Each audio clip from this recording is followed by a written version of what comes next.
Uh, Solid-state theory as we know it today was basically constructed by the earlier days of quantum mechanics by people such as Landau in the 40s and 50s, Enrico Fermi in the 30s, 40s and 50s, and Walter Kohn in the 50s and 60s.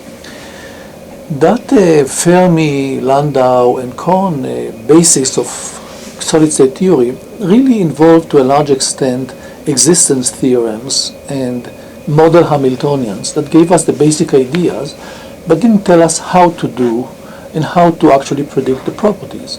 For instance, that theory could explain after the fact why a given thing happened, but really couldn't tell you which material would have a given property. That was not possible.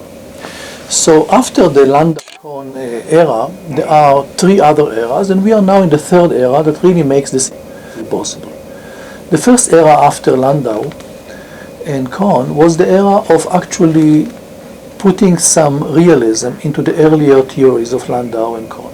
This was the era of the late 70s and early 80s, where we have developed pseudopotentials, we have developed method to calculate total energy, we have developed those unknown functionals for theory and so on.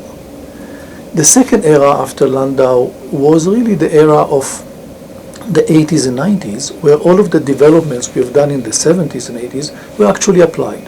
And they were applied to understand the physics of alloys, physics of defects, high pressure, and many other effects related to photovoltaics. The third era after Landau is the era where we are now. And that is the era where we now have the theoretical basis. We know how to compute those quantities.